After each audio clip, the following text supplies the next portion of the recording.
Good afternoon, everyone. And Good. for our next lesson, we'll be talking about this lesson this time in teaching reading. So I have a question first. So why do we teach reading? Ano mo natuto man ta okay ba sila mo basta? To learn. To learn. Para maka-learn sila Yes. basa? We teach reading because reading is a lifelong skills, di ba? Hibaw ta mo basa, so maapektuhan jud nato ang mga decision in every kuan kay Yes. kabasa man ta. And it is essential for communication and understanding the world around us. So there are three reasons why we teach reading. First is to learn the language, Makita sa presenters ba? read for information, and read for cultural knowledge and awareness. So, by the way, Cute ah. together with me is Miss Risty Ragusta. She will be discussing later. Gaya na ninyo eh. First reason, reading to learn the language. Please read. Giving students a variety of materials to read helps them absorb vocabulary, sentence structure, and What is your understanding regarding to reading to learn the language? Miss Juliet.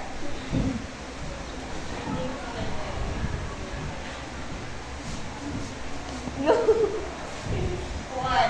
Yung taga-pong imo bitong tagaan pa hands-on like mga learning materials, ma-expose sila kanya magsige sila basa and then makafamiliar sila at ma-absorb nila vocabulary, grammar, sentence structure, and discourse structure. Very good. So students recognize different writing styles and tones which can enhance their own writing abilities. The second is to reading for content information. So please read. The student's purpose for reading is often to obtain information about the subject they are studying. Reading for content information in the language classroom gives students both authentic reading material and authentic purpose of reading. So this skill is very important for their academic success, and also for making informed decisions in their daily lives. And we have third, reading for cultural knowledge and awareness. Please read.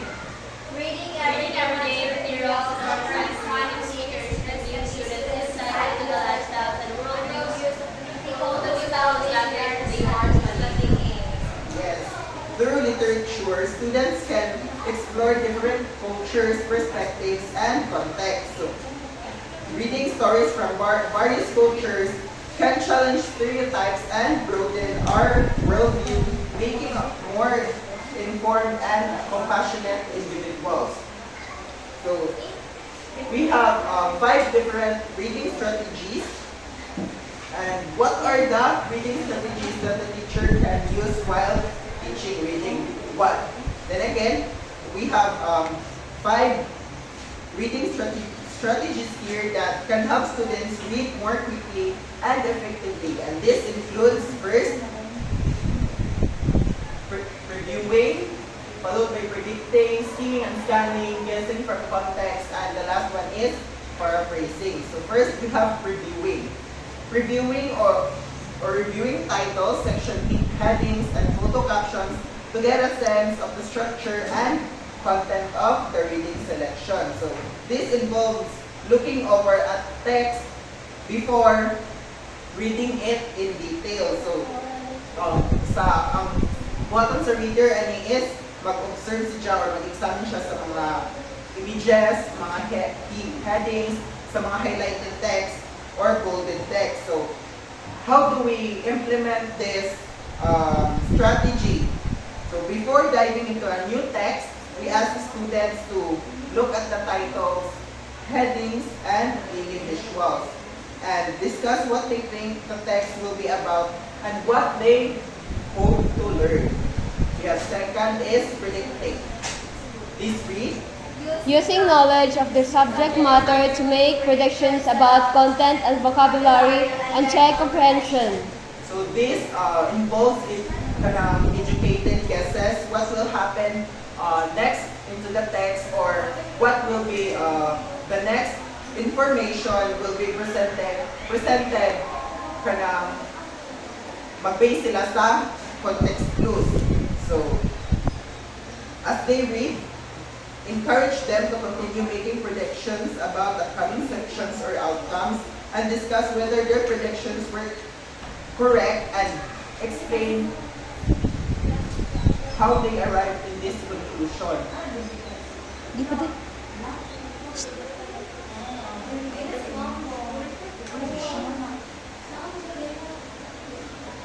Padayon na. And third, we have scheming and scanning. So using a quick survey of the text to get the main idea, identify the text structure, and confirm or question predictions. So it is scheming is quickly kanang hibuhan mo ang general idea sa isa ka text, then while scanning involves nangita ka mga specific keywords or specific information sa text. So how to implement this kind of strategy? So we teach students to scheme by encouraging them to read first and last sentences of paragraph and look for keywords. And the fourth one will be discussed by Ms. Rest.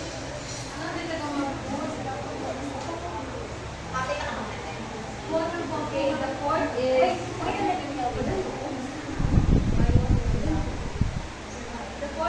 guessing from context. Please read Guessing from context, using prior knowledge of the subject and the ideas in the text as clues to the meaning of the known words, instead of stopping to look them up.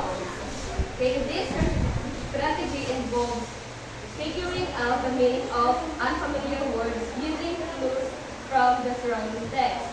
And how it's done? Pay attention to how the unknown word is used in the text. Next is look at words or phrase before and after the unknown word. Use your background knowledge of the topic and look for synonyms, antonyms, and examples or explanation cards. And why is useful? It saves time, and you don't always need a dictionary, and it helps improve your guessing skills and vocabulary learning. Example: she was famished after hike and board her food quickly. And one is you can guess that famished means very hungry because of the clue devoured her food. And next is paraphrasing. Stopping at the end of a section to check comprehension by restating the information and ideas in the text. So,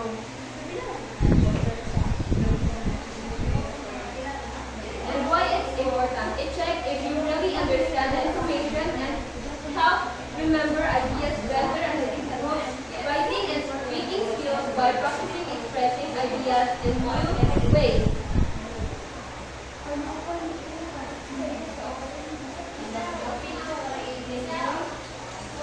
Next is incorporating effective reading strategies into the segment language classroom. To encourage students to use effective strategies when reading, the teacher can develop simple exercises to information via targeted strategies, and these exercises can be divided by stage of reading at which they occur into pre-reading activities, while reading activities, and post-reading activities.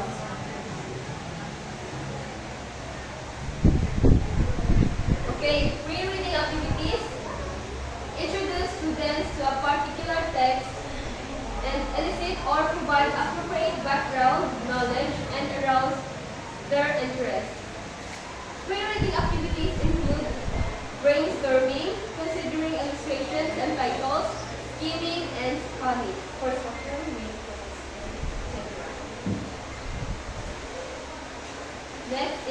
While reading exercises. While reading exercises and goals, have students develop reading strategies and improve their control of the second language, decode problematic text passages, and such exercise might include guessing word meanings from context clues. Second is considering syntax and sentence structure and analyzing reference. Third is reading for specific pieces of information. And fourth is learning to use dictionary and atlas.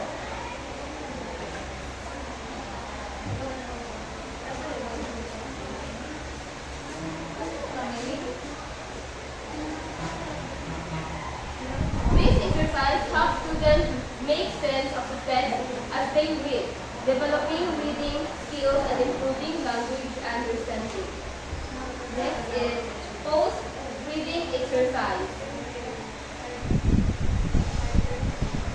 These are activities done after reading to evaluate understanding and encourage deeper analysis of the text. Post-reading exercises can check students' comprehension and lead them to a deeper analysis of the text. Because the goals of the most real world reading are not memorizing the author's point of view or to summarize text content. Second